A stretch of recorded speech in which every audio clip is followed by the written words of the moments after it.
सांसद था तो ये सड़कों ठिकान में क्या तुम्हारा हाथ बने था? क्या तुम्हारा हाथ बने था? जब बताती क्या बन से तुम्हारा हाथ है? और आज जब तुम लोकसभा चुनाव लड़ना चाहे तब जाकर तुम ये बात बोला चाहे बोर को तुगड़ावटी कभी किलोमीटर 15 किलोमीटर पर बोर पहुंच बोर को बोला गोल दे दो पर वो बोर को हालत क्या था कि सूर्य ध्वज बोलर वो दिन बट नवा कह कोड़दार मार के गड़ो भूल गए तुम सूर्य ध्वज बोला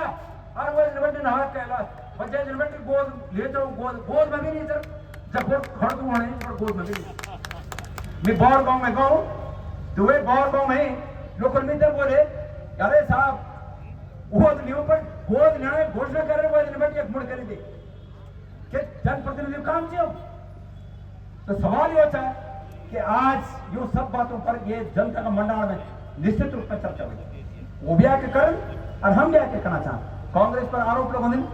कि वंशवाद वंशवाद वंशवाद अरे भाई जय परिवार ये देश को द्वितीय परिवार को कुर्बानी दिए थे उन पर वंशवाद आरोप नहीं लगा सकते तुम और तुम्हारे नेताओं अगर जो करके बुआ छोड़ देना पड़ता हम क्या करना वहां वहां जो करके लगते अगर तुम्हारा वंश नहीं बढ़े तो कांग्रेस से गलती क्यों है जो करके तुम संभाल के रखना वही सब तुम्हारा भी वंश बढ़ दो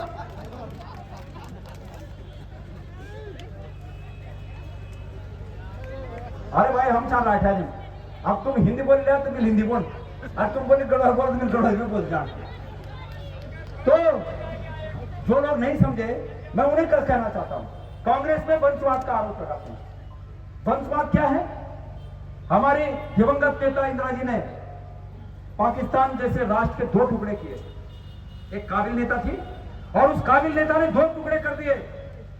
और उसके बाद जब हिंदुस्तान में और एक राज्य से अलगाववाद की बातें उठी तो उसका डट कर मुकाबला किया उन्हें पता था कि इस अलगाववाद की आग में वो झुलस सकती हैं उनको तमाम एजेंसियों ने आगाह किया कि आपकी हत्या हो सकती है लेकिन इसके बावजूद उन्होंने कहा कि मैं किसी कौम का नाम लेकर किसी को अपनी सुरक्षा से अलग नहीं कर सकती मुझे देश के प्रत्येक लोगों पर विश्वास है और अगर मेरी हत्या होती भी है तो मुझे विश्वास है कि मेरे खून का एक एक कतरा इस देश को प्रेरणा देने का काम करेगा कैसी बहादुर रही होगी उनके बेटे ने इस देश के खातिर राजीव जी ने अपने प्राणों की कुर्बानी दे दी उनको तुम वंशवाद कह रहे हो और मैंने कहा ये कि भाई अगर उनका भी वंश चलता हमने मना किया था कि आप शादी करके पत्नी को छोड़ दो हमने तो नहीं बोला कांग्रेस ने तो नहीं बोला मैं कह रहा हूं अगर कांग्रेस ने बोला तो उस बात को भी बता दो भाई आज बरौनी जी कह रहे हैं कि गणेश गोदियाल प्रधानमंत्री जी को गाली दे रहे हैं मैं चुनौती देता हूं बरौनी जी गणेश गोदियाल का एक भी शब्द अगर माननीय प्रधानमंत्री जी के लिए निकला हो तो उसको सार्वजनिक करिए मैं उनसे सवाल पूछ रहा हूं और आदर के साथ पूछ रहा हूं और इसलिए पूछ रहा हूं कि जनता चाह रही है कि हमारे हितों के सवाल पूछे जाएं इसलिए पूछ रहा हूं सवाल पूछना गाली नहीं है बरौनी जी मैं आपको गाली नहीं दे रहा हूं और अगर मैं गाली दे रहा हूं तो उसको सार्वजनिक करिए मैं गाली की और प्रश्नों की परिभाषा को आपको समझा दूंगा कि प्रश्न क्या होते हैं और गाली क्या होती है तो इसलिए धर्म की बात करते हैं कि हम हैं धर्म के ठेकेदार मेरे भाइयों ये बोलते हैं धर्म खतरे में है सच्चाई यह है कि धर्म खतरे में नहीं है इनकी कुर्सी खतरे में है और जब जब इनकी कुर्सी खतरे में होती है ये धर्म को आगे कर देते हैं धर्म के बारे में ये क्या सिखाएंगे हमको हमें धर्म के बारे में भगवान कृष्ण के द्वारा गीता में दिए गए उस वचन पर विश्वास है भगवान कृष्ण ने गीता में कहा अर्जुन से कहा कि हे भारत अर्जुन का दूसरा नाम भारत है यदा यदा हि धर्मस्य ग्लानिर्भवति भारत अभ्युत्थानम धर्मस्य तदात्मानं सृजाम्यहम् हे भारत हे अर्जुन जब जब धर्म की हानि होगी मैं अवतार लूंगा तुम्हें चिंता करने की जरूरत नहीं है मैं अवतार लूंगा ये कहा है ये वचन दिया है तो हम भगवान कृष्ण के गीता में दिए गए उस वचन पर विश्वास करें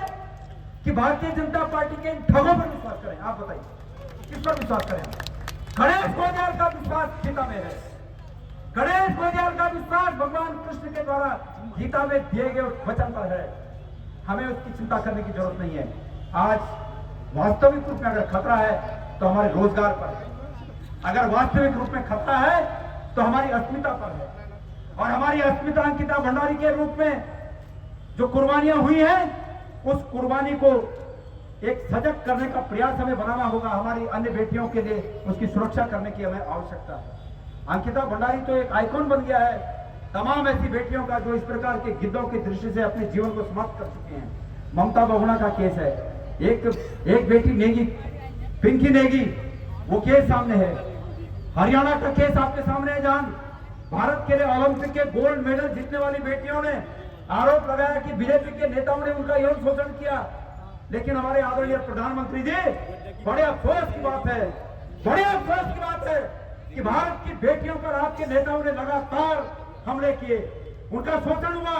लेकिन आप अपने नेताओं को बचाने में रहे बजाय कि बेटियों को बचाने के लिए। और मैं मानता हूं कि भारत की सरकार निर्दयी सरकार है। अगर इस सरकार की जड़ होती, इस सरकार की भी बेटियां होती, तो इनको बेटियों का दर्द पता होता कि बेटियों का दर्द कैसा होता है। मुझे इस बात को कहने में कोई संकोच नहीं है। इसलिए मेरे प्यारे भाइयों, मैं चाहता हूं कि आप सब लोग संसद में 10-15 साल से जो मौन आवाज छाया हुआ है, गढ़वाल के उस मौन को तोड़ें।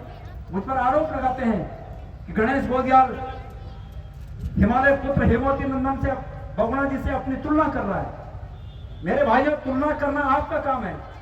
मेरा काम उनके पद चिन्हों पर चलना है। मैंने ये कहा है, जब मैंने इस चुनाव प्रचार की शुरुआत की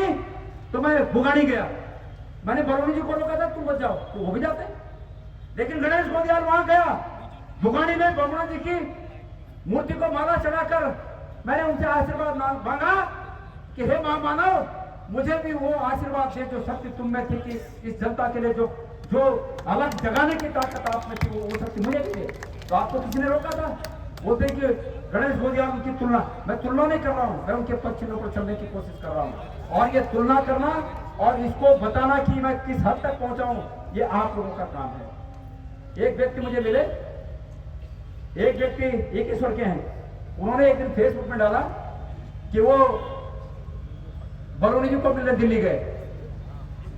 और बरौनी जी ने कहा कि भाई मैं नहीं मिल सकता तुमको। तब तक मैं परसों उन्हीं के गांव गया था, कोट विकास खंड में। जब मैं वहां गया तो वहां जाने के बाद उन्हीं के गांव के लोगों ने कहा कि साहब, हम आपको वोट देंगे, ये पोल हम आपको अब करके देंगे। मैंने कहा कि भाई, मैंने सुना कि ये तो उनका पोल है। उन्होंने कहा पोल हो कोई बात नहीं, लेकिन हमारी एक छोटी सी सड़क की समस्या थी और हम जब ये सांसद से दिल्ली गए, पहले तो कई दिन तक ये मिले नहीं, वहीं थे पर मिले नहीं, और जब मिले तो तब उन्होंने कहा कि भाई ये छोटे मोटे काम मेरे पास बताओ, मैं बढ़ा देता हूं। तो मैं कहना चाहता हूं कि रहीमन देख बड़े को लघु न दीजिए डार, जहां काम आए सुई का करे तलवार।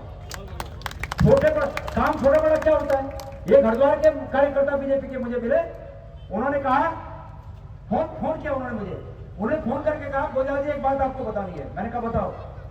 बोला मैं बरौनी जी को मिला था और पहले दिन तो उन्होंने कहा कि मैं घर पे किसी को नहीं मिलता।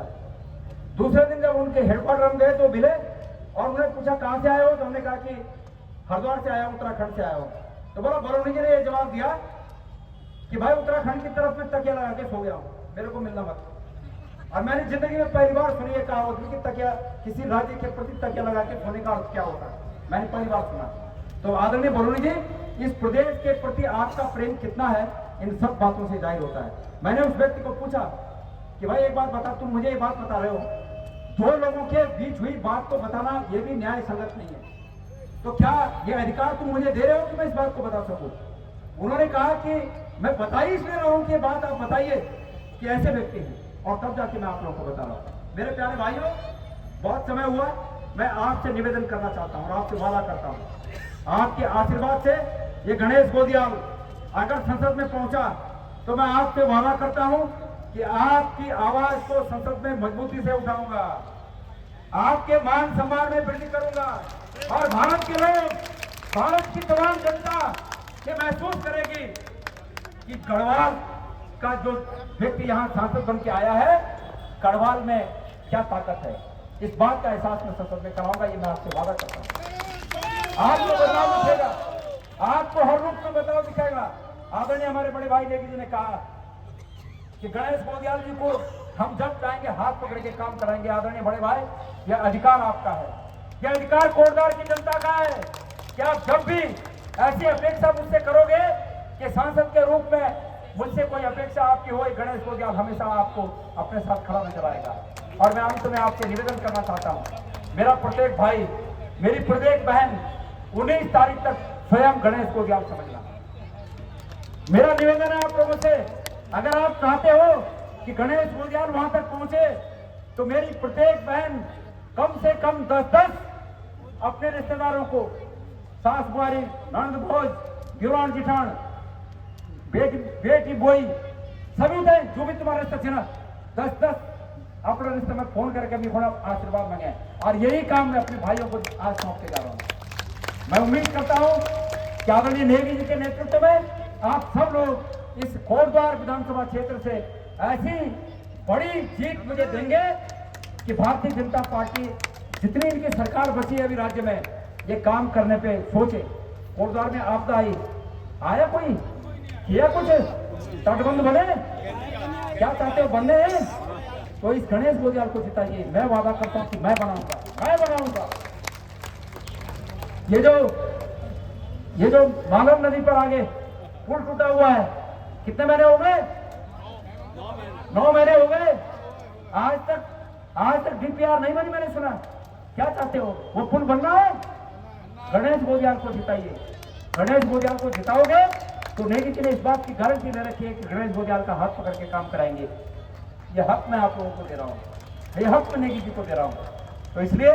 प्रत्येक व्यक्ति स्वयं को गणेश गोदियाल समझिएगा। मेरा आपसे करबद्ध निवेदन है, कोटद्वार की जनता बुद्धिमान जनता है, बौद्धिक समाज है, हर रूप में जानता है। और ये बौद्धिक समाज पूरे प्रदेश को, पूरे लोकसभा क्षेत्र को दिशा देने वाला समाज है।